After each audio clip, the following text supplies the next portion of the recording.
दोस्तों, रोहतक की आवाज़ और हरियाणा जागृति का साझा कार्यक्रम। आज हम खड़े हैं जो दिल्ली से हिसार नेशनल हाईवे पर मौजूद हैं भाले गांव के अंदर। जो भाले गांव का धरना लगाया गया, किसानों ने जो लंगर की व्यवस्था की गई है, उसके पास अभी जो महम चौबीसे से जो धानक समाज की जो यात्रा चली है, वो अभी फिलहाल यहाँ पर पैदल यात्रा जो भाली का लंगर व्यवस्था जो धरना लगा हुआ है उस पर पहुँचने वाली है। उसके स्वागत के लिए जो भाली धरने के संचालक हैं वो यहाँ मौजूद हैं। अभी कुछ ही देर में, कुछ ही पल में आपके सामने वो यात्रा पहुँचेगी। जैसे ही वो पहुँचती है, देखिए आंदोलन से बहुत महत्वपूर्ण है कि हर एक समाज के लोग जागरूक होकर आंदोलन जा रहे हैं। ये देखिए काफिला के साथ जो है महिला भी है, पुरुष है, जो धानक समाज के जो है ये गाड़ी लेकर पैदल यात्रा के अंदर देखिए भारी संख्या में जो है महिलाएं, लड़कियां मौजूद हैं। ये गाड़ी लेकर जाते हैं। एक बार इसको दिखाना चाहेंगे। पद यात्रा के अंदर जो है ये पद यात्रा निकाली गई। महम 24 चबूतरे से टिकरी बॉर्डर जाएगी। ये किसानों के सम्मान में धानक समाज की उससे मैदान में जो है धानक समाज के लोग भी जो किसान आंदोलन के साथ जुड़ते जा रहे हैं। ये जो आंदोलन की बड़ी जीत है। एक बार मैं कैमरामैन को कहूँगा एक बार दिखाएं। ये काफ़ी संख्या में जो है दलित समाज से जो लोग आते हैं, ये लोग भी किसान आंदोलन में जो टिकरी बॉर्डर पर अपना समर्थन देने के लिए, महिला और पुरुष में बड़ा जोश है। ये देखिए जो बुजुर्ग हैं जिनसे जो चला भी नहीं जा रहा है, वो भी अपना जो है प्रयासों के साथ आगे बढ़ते हुए कर ले जो है ये यात्रा है जो ये भाली जो है किसानों का धरना लगा हुआ है वहाँ पहुँच चुकी है। यहाँ पर इनका रात्रि जो है ठहराव बताया जा रहा है कि अभी इनसे भी जानेंगे इनका क्या उद्देश्य है, क्या मकसद है। अभी जो है भाली धरने की टीम जो है इनको स्वागत के लिए फूल माला पिलाकर इनका जो स्वागत करेंगे, पहनाकर यहाँ पर जोर जबरदस्त पूरा स्वागत करते हुए इनका ये जो है किसान आंदोलन की एक जीत की तरफ जाते हुए जो 36 बिरादरी का भाईचारा है वो किसान आंदोलन जग जग पहले किसानों का आंदोलन था, लेकिन साथ के साथ जो किसान मजदूर का नारा ये लोग देते हुए तिरंगा झंडा है किसानों का नेता बिल्कुल यहाँ स्वागत के लिए जो है आंदोलन अरे ये देखिए फूलों की माला के पहनाने के लिए बिल्कुल भाली का जो धरना, किसानों का धरना लगा हुआ है, किसानों का जो धरना लग रहा है। जिंदाबाद जिंदाबाद जिंदाबाद, किसान एकता जिंदाबाद जिंदाबाद जिंदाबाद। ये किसान जो है अपने मजदूर भाइयों को माला पहनाकर स्वागत करते हुए ये बहुत ही भावुक क्षण देखिए, बिल्कुल आशीर्वाद लेते हुए ये देखिए सबसे बड़े सम्मान की बात, बिल्कुल ये मजदूर किसानों को पहराते हुए सबसे बड़ी जीत ये इनके एकता का मंत्र।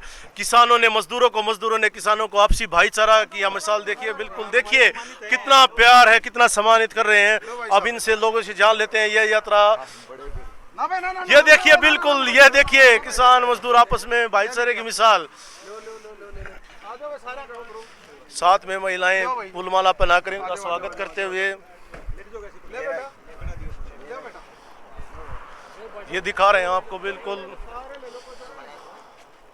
ये किसान मजदूरों के तो दिल्ली से और पत्रकारों से इनका जो सम्मान करते हैं और बिल्कुल देखिए किसान मजदूर आपस में जो है एक दूसरे का पूरक है, एक दूसरे का बिल्कुल भव्य स्वागत यहाँ किया गया है। इन लोगों से जान लेते हैं कुछ। प्रधान जी, सबका बहुत बहुत धन्यवाद आपकी बिरादरी का, आपके समाज का, जो किसान आंदोलन में आपने जो साथ दिया, सहयोग दिया है, जो आह्वान कराया है, बहुत बहुत तय दिल से धन्यवाद आपका। हमारा गाँव मान पे और हमारा धरना पर भंडारा पान पे। हाँ जी सर, आपने यहाँ स्वागत किया है इन लोगों का जो आपके मजदूर भाई हैं, कैसा महसूस हो रहा है जो किसानों के साथ मजदूर भी आ गए हैं? बड़ी खुशी की बात है जी, हमारे भाई सदात हमारे भाई रहे हैं, किसान का मजदूर का सतात रहा है, सदात रहा है।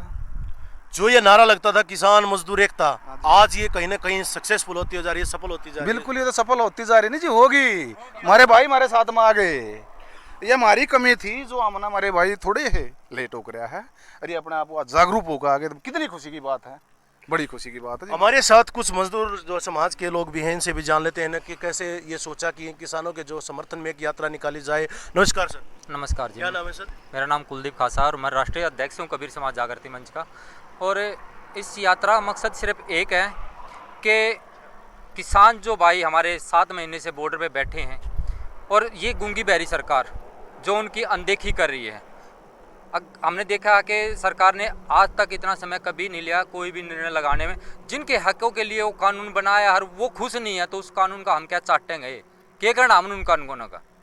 जब हमारे भाई परेशान हैं, जब भाई खुश नहीं होंगे तो हम उन कानूनों का क्या करेंगे? उन्हें सोचनी चाहिए मोदी ने। अब वो किस लिए बना रहा है कानून? कानून किसान भाइयों के लिए बनाया है। किसान को 7 महीने से वहाँ धरने पे बैठे हैं। जब उसको सोच लेना चाहिए, अगर भाई कोई वर्ग खुश नहीं है तो कम से कम इन कानूनों को निरस्त करने का काम उसने मोदी सरकार ने आज से 6 महीने पहले कर देना चाहिए था। लेकिन वो अभी तक उससे नींद से नहीं जागा। ये जो पद यात्रा है उससे नींद से जगाने का काम करेगी और हमारे उन भाइयों को जोश भरने का काम करेगी जो अब तक सोए हुए हैं, उनको भी जगाने का काम ये पद यात्रा करेगी। तो ये कब तक पहुंच जाएगी टिकरी बॉर्डर पर? 17 तारीख को हमारी ये पद यात्रा टिकरी बॉर्डर पहुंचेगी। तो 17 तारीख को जैसे कबीर जयंती भी मनाने का बॉर्डर पे आह्वान किया, उसमें भी शामिल होने के लिए जी 24 तारीख को कबीर जयंती का आयोजन है और वो तो हम इन किसान भाइयों से आग्रह ही कर सकते हैं कि भाई सभी के सभी साथी मिलकर के इस कबीर जयंती को बॉर्डर के ऊपर टिकरी बॉर्डर पे मनाएं। बिल्कुल बिल्कुल जी, बिल्कुल। नहीं, वो तो संयुक्त मोर्चे ने आह्वान किया है, पहले से आह्वान किया है। मैं उस संयुक्त मोर्चे का भी आभारी हूँ जिन्होंने कबीर साहब की जयंती को मनाने के लिए टिकरी बॉर्डर पे ऐलान किया कि भाई हम इसको टिकरी बॉर्डर पे मनाएंगे। और भी गणमान्य व्यक्ति हैं, इनसे बात कर लेते हैं। हाँ जी सर, आप जो ये यात्रा लेकर चल रहे हैं, इसका बहुत कुछ प्रभाव जाएगा। हाँ जी, मैं बलराज खासा, सरपंच गांव बाली। और जी ये पद यात्रा जो है ना, ये पद यात्रा जो है हम किसान एकता भाईचारे के लिए लेकर चल रहे हैं, क्योंकि किसान का सम्मान और धानक समाज मैदान में किसान के सम्मान में हम इनका किकार है तय दिल से, क्योंकि इनका सदा सदा से हमारा चोली दामन का साथ रहा है। इनका सारा हमने इन कुछ छोटा मोटा मारा भी, ये हमारे अन्नदाता हमारे भगवान भी भूखे तसाए रहते, इनने संभाले, हम सरकार नहीं संभाले। कभी हमारे पास कोई कमी आएगी, हारी बीमारी की, एट ए टाइम 10 रुपया जरूरत पड़ेगी, हम इन्हीं के पास जाएंगे, अरे हमारी साथते हैं। देखिए, बहुत बड़ी कहा कि हम एक दूसरे से काम समाज में चलता नहीं, और भी बहुत बड़े हुए हमारे को। बिल्कुल। हाँ जी सर, मेरा नाम अशोक धानक है जी, गांव गुडाने सरपंच हूँ। मैं तो आज इतना गदगद हूँ जितने बाली गांव के बुजुर्गों ने जो हमारा सम्मान किया है, मैं तो इनको एक ही वो देना चाहता हूँ, अगर भाई थारा थोड़ा पसीना पड़ा ना, उड़े उड़े खून की दे देने तैयार हैं हम तो। देखिए, सबसे बड़ी बात क्या है, मजदूर समाज की तरफ से ये कहा गया, अगर खून पड़ेगा तो हम, मतलब इनका पसीना पड़ेगा तो हम खून देने के लिए तैयार हैं। ये जो एक जागरूकता बड़ी। सर, जो ये मजदूरों की यात्रा पहुंची है, ये आज यहीं रुकेगी या जाएगी? ये यहीं रुकेगी, आज रात ना यहीं विश्राम होगा। और इनका बहुत बहुत हमारे समाज का, धानक बिरादरी का जो सम्मान करेंगे, हमने बहुत सम्मान कराया है और करांगे। और आड़ान पे हमारा इस पर धरना स्थल भंडारा पे आपका बहुत बहुत स्वागत है।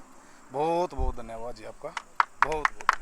मजदूर किसान एकता जिंदाबाद, जिंदाबाद जिंदाबाद, मजदूर किसान एकता जिंदाबाद, जिंदाबाद जिंदाबाद। हाँ जी सर। सर, पहले तो आपका बहुत बहुत धन्यवाद जो आपने इनको कवर करने का जो किया है। मेरा नाम संजू धानक है और मैं अपने किसान भाइयों का बड़ा तहे दिल से धन्यवाद करता हूं।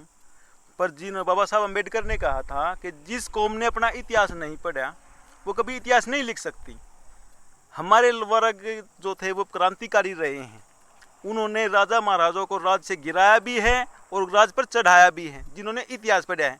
हमारे लोग मजदूर अब बने हैं, मजदूरों पहले कभी नहीं थे। आप ज़रा इतिहास जानने की कोशिश करें, क्योंकि हमारे जो ये दबा कुचला समाज है, इनको शिक्षा की ज़रूरत है। बाबा साहब अम्बेडकर को, चौधरी छोटू राम को पढ़ने की ज़रूरत है। जब तक शिक्षा नहीं होगी, जब तक ये समाज और ये जो गूंगी बहरी सरकारें हैं इनका शोषण करती रहेंगी। और सबसे पहले धन्यवाद है हमारी इस टीम का और अपने किसान भाइयों का। और एक छोटी सी चिंगारी है अभी अब की बार मैदान में, दानक किसानों के सम्मान में दानक समाज मैदान में एक शुरुआत है। तब जब इस सरकार की, गूंगी बहरी सरकार की, जब सभी समाजों को ये हकीकत का पता चल जाएगा, आज ये किसानों भाइयों का शोषण कर रही हैं, कल मजदूरों का करें, कल व्यापारियों का करेंगी, परसों और अन्य वर्गों का करेंगी, तो इसकी जब ये परतें उतरेंगी तब इनको पता चलेगा। आज हमारे कुछ साथियों को इस चीज़ का पता चला है, अब भाई सरकार किसान भाइयों के साथ में बिल्कुल ही गलत कर रही है, अन्याय कर रही है। और अभी हाल की बात है, इन्होंने मजदूरों के साथ में भी कुछ कम नहीं किया है। इस पूरे हिंदुस्तान के अंदर ज़्यादा से ज़्यादा 20% लोग कोटे से जो तेल को जो बंद किया है इस सरकार ने, क्या बंद किया है कि भाई ये जब महंगा पड़ता है, नहीं नुकसान नकली बनता है, क्या सरकार के पास मैसेज यंत्र नहीं है? उन्होंने ये बंद करना उचित समझा कि क्योंकि भाई जिसका थोड़ा बहुत सारा लग गया था गरीब आदमी का उनका आज तो इन्होंने झूठ बोला है, हमेशा ही झूठ बोला है। बोला था कि भाई हम सब्सिडी सिलेंडरों की सब्सिडी हम डालेंगे खातों में। आज किसी के भी एक पैसा सब्सिडी का नहीं, अभी बोलते हैं खाते में पैसे डालेंगे तेल के। तो भाइयों मैं तो सभी समाज से ये रिक्वेस्ट करूंगा कि इस सरकार की को देखें, ये झूठी सरकार है, निकम्मी और नाकारा सरकार है। इस सरकार को सत्ता में रहने का अधिकार ही नहीं है। तो ज़्यादा से ज़्यादा इस पद यात्रा को किसानों के सम्मान में सभी के सभी वर्ग उतरे। अगर हमारे अन्नदाता ही नहीं रहेंगे तो इस सृष्टि का सर्वनाश संभव है। इस सृष्टि का सर्वनाश एक दिन होना है। अगर ये किसान जो भाई हैं अन्न देवता, इनको इसीलिए बोला गया है क्योंकि अन्न उगाते हैं, सभी वर्गों का पेट भरते हैं। तो भी जब देवता नहीं रहेंगे तो सर्वनाश संभव है, संभव है, संभव है। बहुत बहुत धन्यवाद भाई साहब आपका। देखिए ये हमारे साथ बने हुए थे जो है कुछ धानक समाज के गणमान्य व्यक्ति हैं, कुछ ये किसान जो है धरने पर बैठे हुए थे, इन्होंने इनका स्वागत किया है। ये जो यहाँ धरना पर बैठे हुए बुजुर्ग हैं, इनसे जान लेते हैं। इतिहास में पहली बार ऐसा हुआ कि मजदूरों ने भी आपके उसमें यात्रा निकाली है? हमने कभी नहीं देखा था। ये सब भाई इकट्ठे हो गए और सब भाइयों ने पता लग गया कि भाई ये सरकार ऐसी है, सब इकट्ठे हो गए जब बात बनी। सब भाइयों ने बहुत वो कराया है और इनका बड़ा बड़ा धन्यवाद करता हूँ। ये यहाँ आए हमारे पास, हम इनका स्वागत करते हैं बहुत बहुत उससे और इनका ऊपर। देखिए किसानों ने जो दिल खोल कर जो अपने भाइयों का स्वागत किया है, इससे बड़ी मिसाल जो है लोग जाति धर्म पर बांटने की जो कोशिश करते हैं उनके लिए करारा तमाचा है। जो कि किसान मजदूर एक हैं, जो एकता का नारा दिया जाता है वो बिल्कुल आज सिद्ध होता हुआ नजर आया। ये वीडियो कैसी लगी कमेंट करके बताना। अपना कोई सुझाव हो वो भी जरूर कमेंट करें। बहुत बहुत धन्यवाद।